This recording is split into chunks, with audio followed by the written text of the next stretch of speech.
শয়তানের বংশধরের ভিতরে, মানে ৫টা বংশ না, ৫টা মানে শয়তানের যে ৫ সন্তান, তার ভেতরে একদল সন্তান আছে, তাদের মানে এটাই কাজ। তারা স্বামী স্ত্রীর ভিতরে গন্ডগোল লাগায়, উভয়ের ভিতরে কি সন্দেহ তৈরি করে।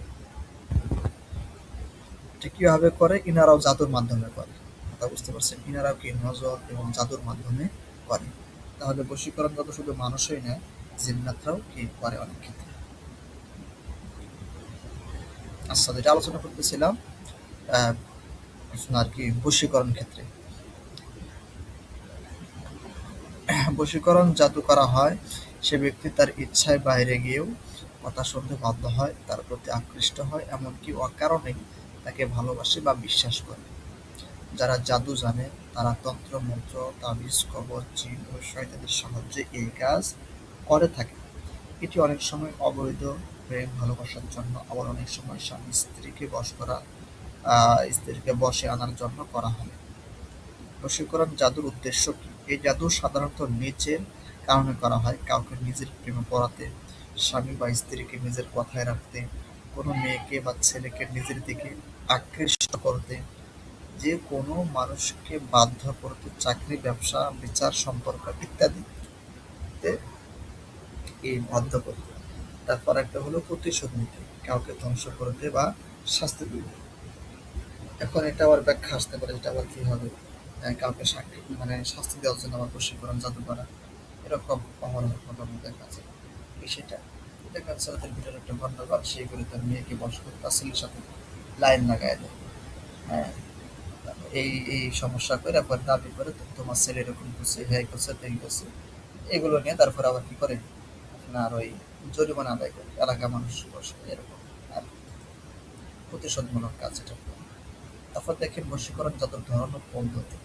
তান্ত্রিক বা হিন্দু ঘরানার বশীকরণ, বিভিন্ন দেবতা যেমন কামদেব বা শক্তিদেবী নামে নিমন্ত্রণ করা, নির্দিষ্ট গাছপালা, ফুল, তেল, সিঁদুর, ছবি ব্যবহার, মঙ্গলবার বা শুক্রবার রাতে নির্জনে সাধনা, অনেক সময় রক্ত, পশু বলি ইত্যাদি ইত্যাদি। বুঝতে পারছেন? কালো বশীকরণ, এটা পুরো নিয়ে আপনার সহজে বোঝানো হয়েছে। এক কথায় শয়তানের সাহায্য চাওয়া, বিভিন্ন আপনার আম, আহ, আপনার মন্ত্র পথ করা, মিশিয়ে মানে এক কথায় আত্মাকে আহ্বান করা, হ্যাঁ, ভয়ঙ্কর জিন চালান করে দেওয়া, এগুলো হচ্ছে কি কালো বশীকরণ বলা হয়।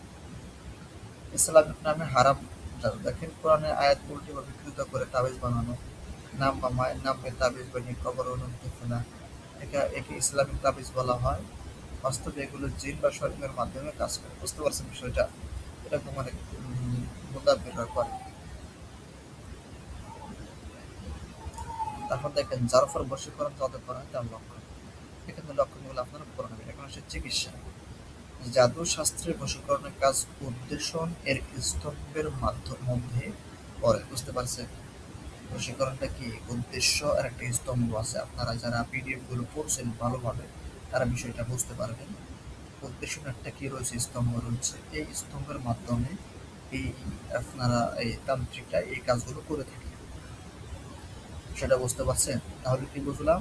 যে বশীকরণের কাজ যারা তান্ত্রিক হয় তারা উদ্দেশন নামের এক স্তম্ভ রয়েছে। এই স্তম্ভের মাধ্যমে, এই স্তম্ভের আওতায় যে মন্ত্রগুলি আছে সেই মন্ত্রগুলি প্রয়োগ করে তিনারা বশীকরণ এর জাদু করে থাকে। বুঝতে পারছেন? আচ্ছা, সুতরাং এর একটি স্তম্ভ আছে, স্বতন্ত্র স্তম্ভ, যেটাকে বলা হয় কাটন।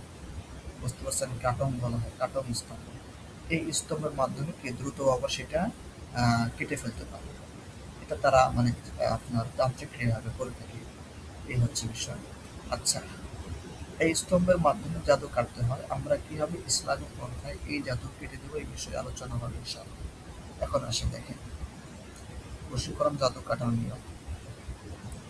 সহজ, সংক্ষিপ্ত এবং কি খুবই কার্যকর। বশীকরণ জাদু কিভাবে করা হয় তা আমাদের বুঝতে হবে। সর্বপ্রথম খেয়াল করেন এটা জাদুটা আসলে কিভাবে করা হয়েছে, এরপর সেটা কি তাবিজের মাধ্যমে করা হয়েছে, না চালানের মাধ্যমে করা হয়েছে, নাকি প্রতানের মাধ্যমে করা হয়েছে, এটা আপনাকে সর্বপ্রথম খুঁজে বের করতে হবে। সমস্যাটা খুঁজে বের করতে পারলেই রোগী সুস্থ হবে, এক কথা।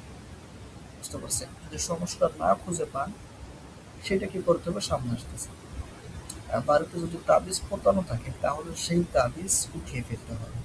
উঠানো সম্ভব না হলে অন্তর চোখ খুলে তাবিজের